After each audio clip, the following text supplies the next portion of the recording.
Welcome back to 8 Cubes. There is a ton to talk about today. We are the 8 Cubes KMBest and Lamby series, talking about the 8 most important topics in Marvel Snap.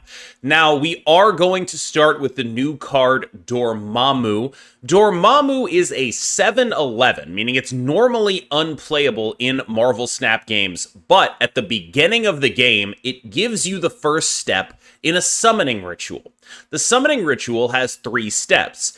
Each one does something. Step 1 adds step 2 to your hand. Step 2 adds step 3. Step 3 pulls Dormammu from your deck or your hand and just puts him on the board. You have completed the summoning ritual. Now, each of these cards is effectively its own card. Summoning Ritual Step 1 is a 0-cost card that merges one of your destroyed cards with Dormammu. That one's really interesting. We'll dive into that in a second. Summoning Ritual Step 2 is a 1-cost card that steals the power from cards at the location that it is played at, 1 power each, of course, and then gives that power to Dormammu. Summoning Ritual number 3 costs 3, and it requires that you destroy 2 cards in order to pull Dormammu from your hand or deck, fully summon him from wherever he is. So this is one of the most interesting cards in the season, one of the most hyped cards in the season, and one of the most confusing cards in the season. When you see this card, what is it that comes to mind first for you, Lamby?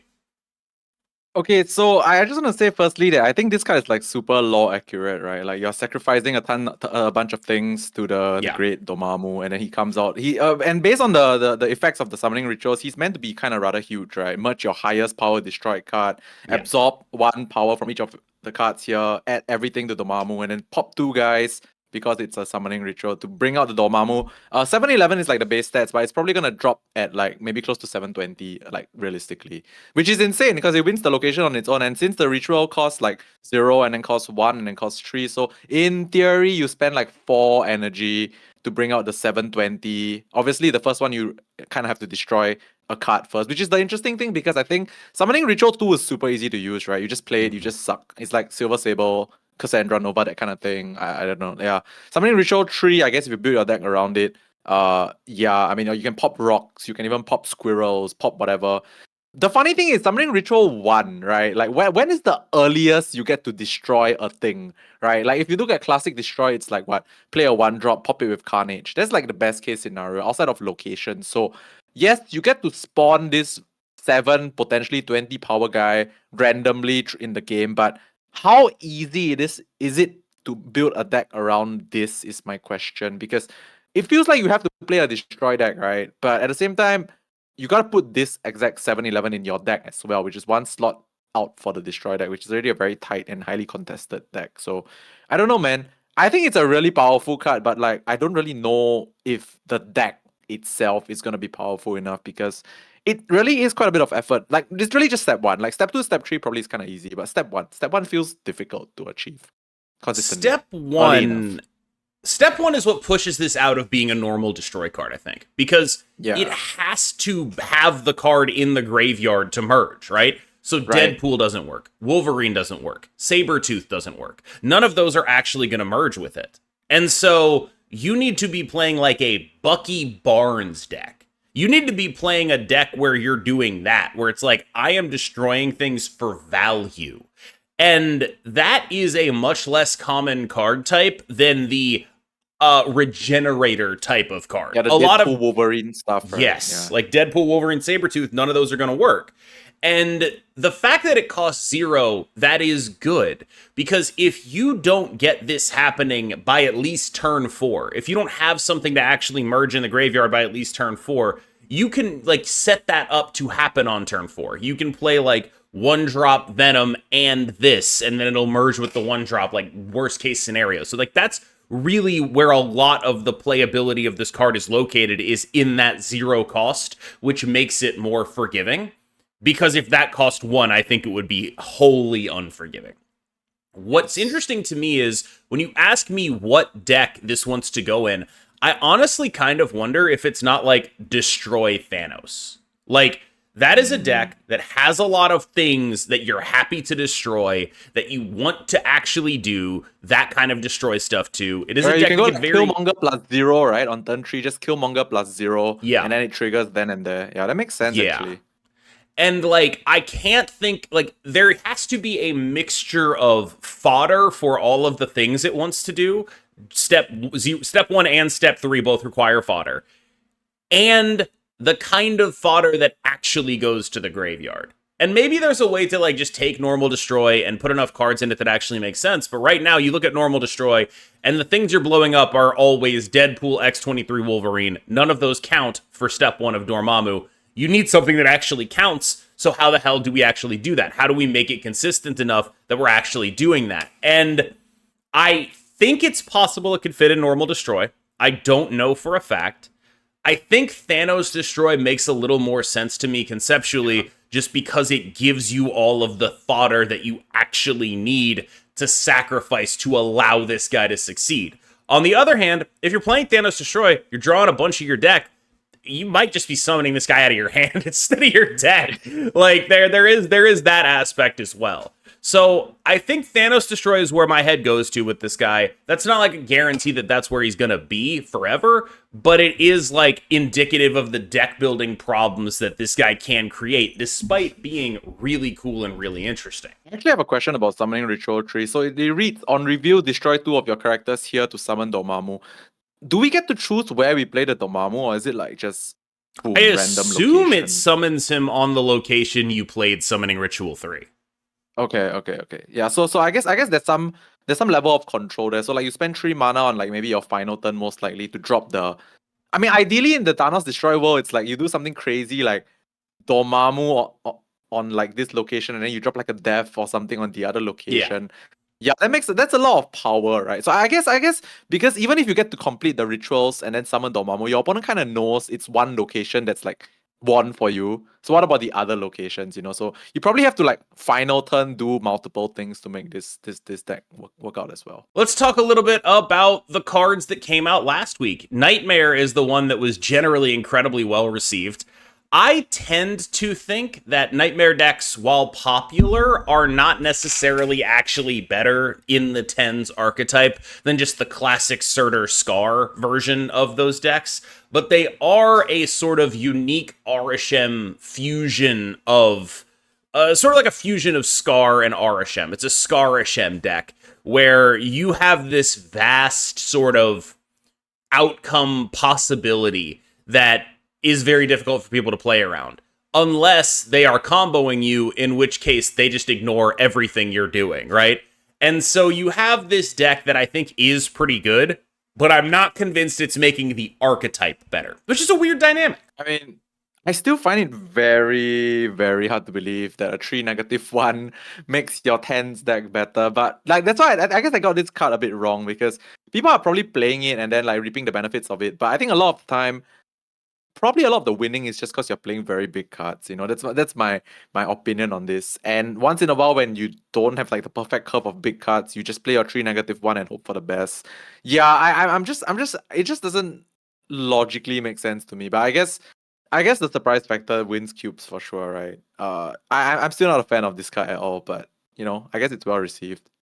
I feel like it ended up a couple of win rate percentage points higher than a lot of people thought it would. And I don't want to sit here and act like Nightmare is a bad deck. Like, this is a deck that is probably above 50% win rate. There is like positive EV in playing a Nightmare deck. It's just like, is it the maximum positive EV from the archetype? I don't really know. And I think that this is a very fun and unique and interesting card that I gotta say, if they had made this at 2/2, I would hate it so much. I know it's a little bit. Video we said that if this was actually a thing that had proper stats, it would be annoying as hell. I would go beyond annoying as hell. If they had released this at 2/2, it would have been a low-key level mistake. Like, genuinely, if they had released 100%. Nightmare at 2/2, it's probably stronger than Kid Omega. Like, we're talking about like some really serious shit here. If they release Nightmare at 2/2, it might be the best card they've made in a year. And so like there is that aspect to compare. Because like imagine the Sauron Nightmare deck with Sauron at 1/3 and Nightmare at 2/2. Like it's just the deck. Like it's just the deck. There's like no downside, right? Yes. You just curve and then you play your big guys that have additional effects which your opponent can never play around. It's just wrong, but yeah. It's just 12 card Arishem with better stats. It would be absolutely disgusting. It would be meta warping. It would be meta warping in a way where it's like, well, I've built my deck to beat it, but they got the card that shuts down my shit. We were playing old Loki again instead of this. Yes. I cannot stress enough how good of a decision it was to not make 2/2 Nightmare. Like the fact that 3 -1 Nightmare is still good is astonishing in the context of this being 2/2.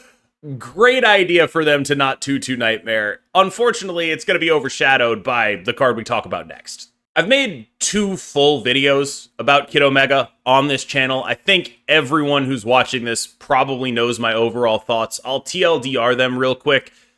Pay or play to get a discount is like a relatively insulting model implemented in maybe the worst possible way. It's almost like they tried to put sticker shock on here. It's kind of unbelievable when you think about it, because even if it ends up being a quote-unquote good deal, like, oh, I got a new card for the price of a super rare variant, you end up looking at the price that it is at the beginning and not the price that you end up discounting it to. But I think beyond that, it's relatively insulting to say, hey, check it out, we have a new card for sale. You have to play to get it to the price of 2 battle passes. That's just not a thing that's going to play well with anybody. I think we all know that it's a bad idea to release cards like this, or at least a bad idea in terms of community sentiment. I do want to keep this channel as focused as I can on like the gameplay aspects of stuff like this. But I also know that you, Lamby, are just like not even buying this guy at all, just because it's not worth it to do.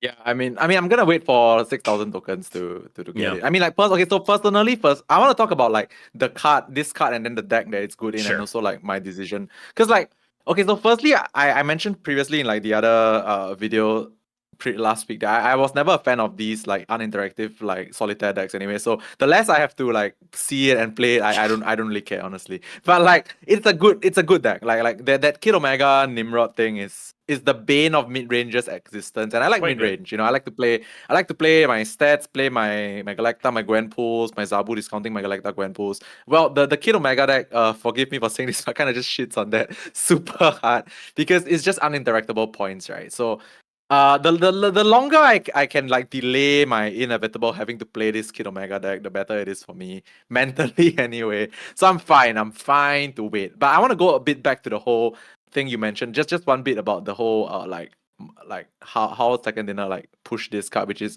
just from a marketing perspective. I feel like play to discount, not even play to earn the card, you know. It's play to discount your future purchase of the card. That just doesn't sound good from a marketing perspective. At least from like a consumer, it just doesn't sound good. Like play to buy it cheaper, not play to get the card, you know. So it just doesn't sound good. But yeah, that's my take. It just doesn't sound good at all. But yeah, well, it doesn't sound good because it isn't good. Yeah, I mean, it doesn't sound good and it isn't good. Yeah. But anyway, okay, so back to the actual deck.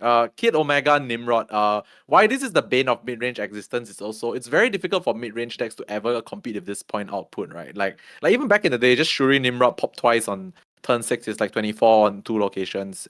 You can't beat that as mid-range most of the time. Now you get one additional pop earlier because Kid Omega exists on the board. Which I mean, you obviously can raid Guardian it, so it's not like the end of the world, but you must raid Guardian it, you know. And then even after you raid Guardian it, they just do the normal pop thing and it's still 24 on 2 locations, you know. So it's like you have the Raid Guardian for the Kid Omega and then you still lose. If you don't have the Kid Omega, if you don't have the Raid Guardian for the Kid Omega, you 100% lose. So it's just an unbeatable deck for mid-range. And yeah, I mean, very uninteractive.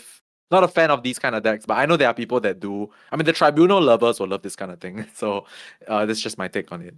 I think that between Red Guardian and Juggernaut, there are plenty of cards that mid-range players can play that can legitimately disrupt a Nimrod deck. Yes. Like, it's not the end of the world the way something like Hela was. These are better cards than, say, a Fenris Wolf was at making mid-range good into that matchup, right?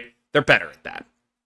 But I do think that it's maybe one card away from not being a problem for mid-range decks. Because we'll talk about this later in, like, the combo section of the video. This deck is, like, there is an aspect of combo decks where the primary purpose of them is to achieve large amounts of points without being interacted with by the common tech cards in the game. And right now, the common tech cards in the game are 4s, Shang, Ench, right?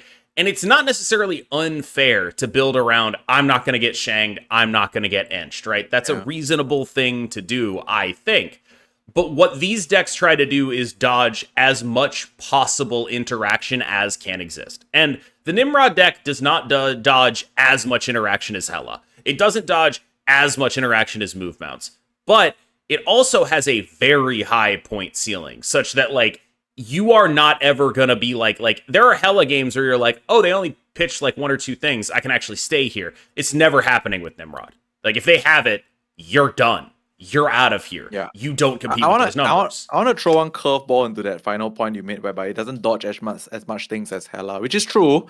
But it also, okay, I mean, like, less people play Conquest right now for sure. But if you see this deck in Conquest, right, you cry because, like, it benefits so much from locations by nature of being a destroy deck, right? There's I think like 2 times as many locations that a destroy deck benefits from than any average deck. So this deck also has the benefit of being a sort of destroy deck, which benefits from location. So if you're like stuck in a Conquest battle with this deck, man, annoying as hell. I think the other thing with Kid Omega is we don't even know what he's supposed to be. Like, I did the Nimrod deck, I did the Nimrod video, and the response to that was so overwhelmingly, I mean, it wasn't like overwhelmingly negative, it was like 80% positive or whatever, but it was negative enough that I was like, oh, I shouldn't make another video on this guy. I shouldn't play any more of this guy. I should probably retire him until there's, like, something worth investigating with him, which means that, like, the Jet PF deck, which could probably really use a Kid Omega, or any kind of, like, mid-rangey, I'm gonna use Kid Omega to blow up my Gwen pool and then elixir back my Gwen pool with a fire hair kind of deck, right? Like, all of that stuff still remains relatively unexplored by top-level players, to the best of my understanding, because of the absolutely terrible way in which Kid Omega was released, incentivizing people to either not get him or not play him. And that is actually, like, a genuine loss, I think, because I think those decks are kind of interesting and, like, would be interesting and cool to experiment with. But I could tell you, I have no plans to experiment with those decks right now. I just don't know if it's, like, worth it. But B, it's just like, I don't want to win games because I bought a card. I just don't want to do that. And as much as I am, like, someone who plays competitively, I feel like Kid Omega almost undermines the competitive structure of the game. Where, like, I could very reasonably be playing against someone who just, like, can't afford Kid Omega. And I realize that that dynamic is possible across all card games, but, like, in Hearthstone, it's like, all right, dust your stuff, go craft the card, at least you can do it. In, like, 3 days, nobody's going to even be able to acquire this guy. And that's the part that bugs me, I think, maybe the most out of all of this stuff. Wanted to do a little shout out to the dominant archetype that I see right now, which is whatever mishmash of Zabu, Surge, Shang, Enchantress, Gwenpool, Merlin, Galacta you decide to play. Like, that is just... That's half the deck. Yeah, it's 7 cards. He just listed half the deck. Yes! And it's like, what other 5 cards are you playing with that?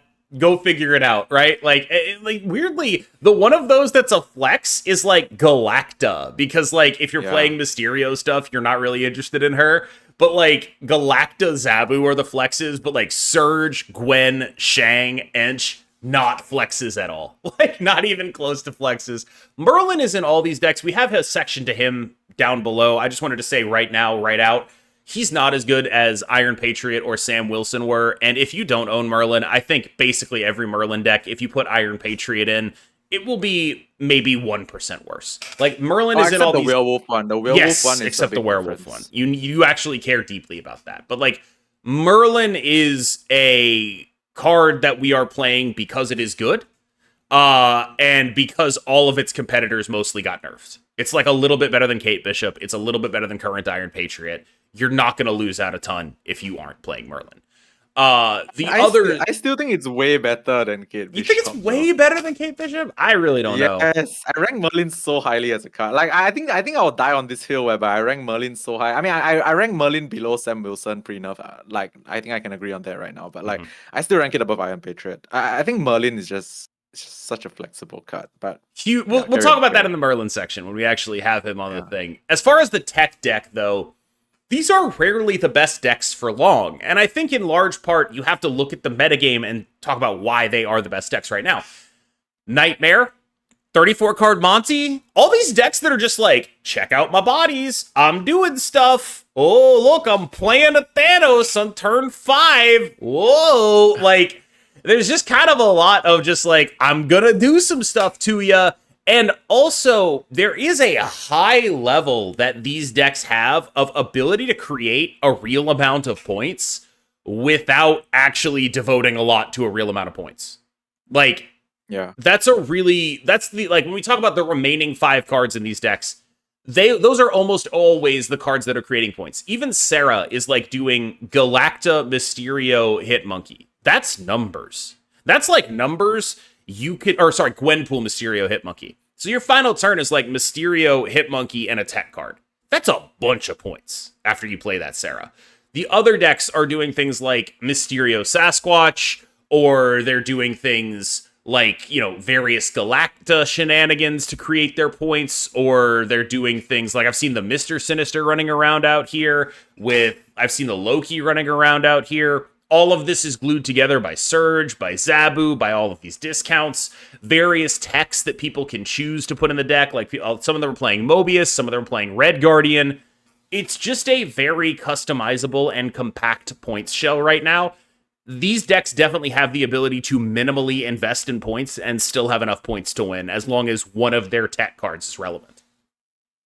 Yeah, usually in these kind of like metas and like I wouldn't say game states, but it's kind of like mid-rangey states. Like the version that allows you to play the discounted big guy the easiest is probably the best version in theory. So like it's like the one that lets you play the Sasquatch easiest, which I'm assuming is just the Mysterio one for sure. So like the one that lets you play like the cheaper big guy compared to your other opponent who's playing the more fair mid-range deck. You probably come out on top if you play that version. A couple weeks ago, we talked about 34-card Monty, and both of us agreed that it was a deck that was probably getting pretty heavily overrated at the time. And we have finally hit that point where it's like, yep, that deck was overrated. Like, it was literally just a question of waiting for other decks to figure themselves out and be good and be consistent. And as soon as they're consistent, they start eating 34-card Monty's lunch. I would go so far as to say it would be an actively bad idea to play this deck right now. You will almost certainly have another deck that you can build that will be higher win rate than 34-card Monty. That is my proposal at the moment. Yeah, the thing about 34-card Monty is that we talked about this previously, but I think the point to echo is that once decks generally, the thing about 34-card Monty is that it's bad at answering things, right? Yes. Because your deck is 34 cards, which means you never really draw your answers consistently. So when decks pop up that have like consistent point outputs that generally go above your I don't know, turn 5 Agamotto or turn 4 Agamotto, turn 5 Thanos, turn 6 something. Like if you just beat that on average, then yeah, you probably beat Monty on average even without the Cassandra Nova, which if you really want to, you just play the Cassandra Nova and you win one location for sure. So like even without the Cassandra Nova, you're kind of fine, right? And like the Nightmare deck, just the pure 10 stats that deck has more points than Monty on average consistently. All these mid-range shells, like the one we mentioned earlier, being able to play like 3 mana, 2 mana Sasquatch on the final turn along with a bunch of buff little guys is more consistently more points than Monty. So like the thing about Monty is really just it phases out naturally by itself once your average point output is higher than them, which in the current state of the game is the case, right? Like we don't even need to talk about the Nimrod Kid Omega thing. Like just whatever mid-range deck probably generally has more points consistently than Monty. Yeah, like Golden Gauntlet 2 being in week 1 of a new meta was probably the number one thing that defined that metagame. People didn't know what was good. Monty, on the other hand, had not changed at all. It was the same deck. You change like one card around the margins. Who cares? It's one out of your Merlin, 34. Yeah, like it just doesn't matter. And so you have a are an archetype that is fully functional versus a bunch of archetypes that were like 70% of the way there. And once that remaining 30% gets added to those other archetypes, it finds it very difficult to compete. Okay, so let's revisit that Merlin discussion. Because I still think, like, I know he's good, and he definitely is good. Like, I'm not going to sit here and act like Merlin is not good. But I'm fairly sure that release Iron Patriot was dramatically stronger than this card. And I really want to hear your argument for why it isn't true. Okay, so I don't think the Iron Patriot is not strong on release. I think it was a good card for what it's worth, right? I for sure think it's a good card. But then the thing about Merlin is that I think in terms of flexibility of a 2-drop with absolutely zero downside to play on turn 2 is like, it's just the most flexible 2-drop in the game right now. Like, I mean, you can argue Search is in general better, which it kind of is, right? But like the thing about Merlin is that like it gives you access to like what? Okay, it gives you access to ramp. It gives every deck access to ramp. It gives every deck access to location control, which honestly it's mainly just to buff the Merlin half the time. Basically, you get like a 2/6, which is huge, right? And then location control, and then you get the Cersei effect for 1 cost, which is very relevant because there's like rocks and random nonsense on your board half the time in this game, you know. So I feel like this card is the most zero downside flexible down drop. The most zero downside flexible 2-drop that has been released in a long time. And that is my case. I think it's the most flexible zero downside 2-drop. Like, you put this in any deck and you will find a way to do effects somehow. He is definitely a free roll because you don't have to play the cards that he makes, right? Like, you can just not do that when they're bad for you. And you run the risk of maybe blowing one of your draws. But if you're blowing one of your draws because you have 7 cards in hand, you probably have something good to do in there. And I do agree that he's like this massive no downside card. He reminds me a lot of 3/5 Nocturne, where the better you are, the more you like this card. Because what it does is make better players win more, because by giving them all of these options, by giving them all of this location control, it ends up just being a better option for those cards. But I do think, like, on raw power, he comes out below an Iron Patriot. He comes out below a Sam Wilson. Like, this is a card that is really good, but he's really good because he's never bad, right? Iron Patriot had fail cases. Iron Patriot's fail cases were like, you had to play it on 5 or 6, and then it was Shocker, right? That's bad. But the upside was snappable, and I'll be honest with you, I don't think you're supposed to be snapping Merlins unless you're doing something really crazy with him. Like, he's just like a good card. He's just really good, but he's not like broken per se. And if there is an issue that makes him nerfable, it's probably the free rolling of location control. But he is just like, he's just like getting you out of situations the whole game, basically. Like, whatever situation you find yourself in where you're like, oh, that sucks, Merlin can get you out of a lot of them. And that's what's so valuable about him. He's like a downside protection card rather than an upside snap equity card. Yeah, okay, I think I like that point a lot. The one you made earlier about the whole, he's good because he's never bad. I think I like that, because that's exactly what I feel about the card. Like, I just generally like cards that I can do stuff with them whenever, and I guess Merlin is that kind of card. Yeah, like, you play Merlin on 5, and it's like, well, yeah, I mean, I would love to get like a 1-cost, a 1/2 Scarlet Witch, right? Like, there's real upside there, right? Like, it's not even that bad.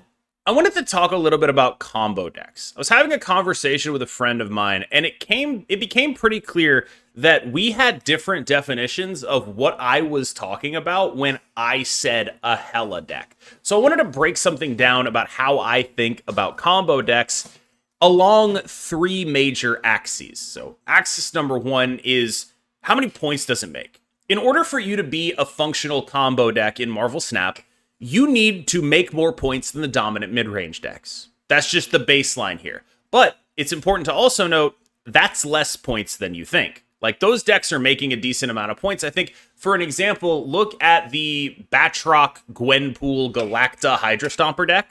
That deck can do 20 in every lane pretty easily. So if you're a combo deck, you gotta, like, reasonably go above that. That's the point threshold a lot of the time. Second is, can they interact with you? And I think this is probably the most important point, maybe, because what makes a combo deck oppressive is that it cannot be interacted with meaningfully. When those decks become oppressive, that's the difference between Hela being good and Living Tribunal being good, or Discard being good. One of the things about Living Tribunal and Discard is that a lot of its combo is on the board waiting for you to interact with it. And luckily, I do think there is a degree of this with Kid Omega. He's on the board waiting for you to interact with it. There's stuff you can do, right? I also think, like, basically the more of the combo is in your hand and playable on the final turn of the game, the worse this is in terms of game design. Now, as a follow-up, I think it's also important to note that consistency is a major factor. The most consistent quote-unquote combo deck, to me, is actually just normal bounce. But it also has the lowest point ceiling. And so you have these three axes are what I judge combo decks on. When you have a deck like Hela or Move Bounce, it's very high on the consistency, it's very high on the non-interactivity, and it's high enough on points to invalidate the mid-range decks. And that's where you get to a problematic deck. The worry with Kid Omega is that it's one of those decks. And I genuinely don't know if we're going to hit that point, but I just wanted to make sure that people understood where I was coming from with this, where it's like, it's not necessarily that I think the deck is broken full stop. It's just that these dynamics are very unhealthy to have in Marvel Snap, because what they do is they make the entire rest of the game not matter. Yeah, I mean, I think to summarize all that, and one thing I just want to highlight again, which is the whole consistency and uninteractability. Yes. Yeah. If both are at too high of a point, then it's going to be an issue, right? Because, like, if it's not consistent enough, you don't really care as much if it's sometimes uninteractable, because they just fall apart. If it's uninteractable, if it's not as uninteractable but it's consistent, that means you can do something about it, you know. But if it has both, right, it's consistent, it always draws the things, and once it draws the things, you always cannot do anything, then that's the problem. Kid Omega, nah, I don't think he'll reach that point. Don't think he will, but he's the first card they've made in a long time where it's like, you're running that risk. Like, you are quite close to that line. I want to say if Ladder wasn't the main game mode and Conquest was the main game mode, then it will reach that point, because you'd be stuck in a fight with Kid Omega in multiple locations where you can't do anything about versus destroy decks. Yeah, but it's not, so yeah, I guess mean, like, be fine. Look at if they do another Golden Gauntlet, right? Like, yikes. This one's just a little bit open-ended. How has this whole thing made you feel about Marvel Snap generally? I know you were sort of just getting back into it. Yeah. And, like, to have this happen at that time, I just kind of want to know where your head is at. Like, what does this make you feel? Okay, so this is very interesting because I can give you the full, like, returning player experience right now. Like a full returning player experience that's trying to return and be fully invested. Because that's kind of me, right? When they announced Golden Gauntlet 1 and then thereafter Golden Gauntlet 2, I was, like, super invested. For that 3 weeks, I was, like, doing almost always all Marvel Snap, which was quite good, by the way. So, Snap Packs, they did really good with Snap Packs. Personally, I think Snap Packs was such a good gateway for returning players to come back. So, that's very good. +1 there. But then this whole Kid Omega thing is like, I don't know, man.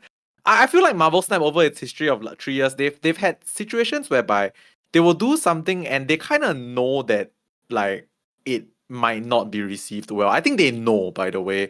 Like, correct me if I'm wrong, but in the past, for those of you that have played this game for like 3 years already, like me, they've intentionally done stuff that they know will not be received well, but they're doing the whole fingers crossed thing and hope it's not received as badly. You know, like there was this one, the 3x value bundle, there's a few other things.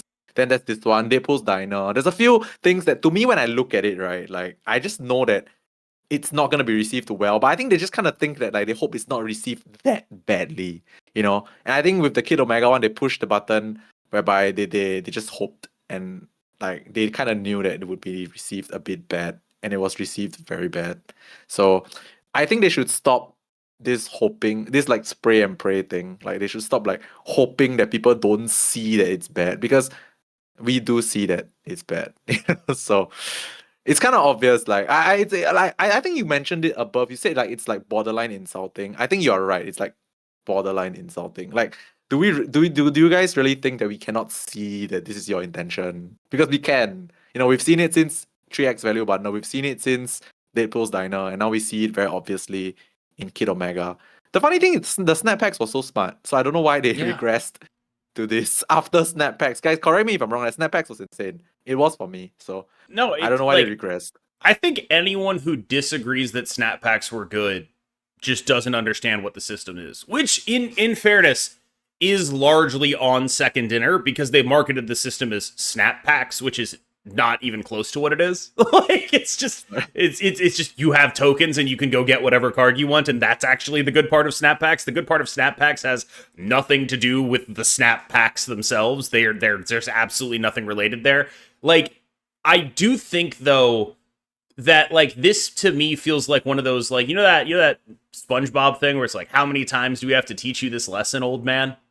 Like, yes, stop making people pay for cards that then become unobtainable.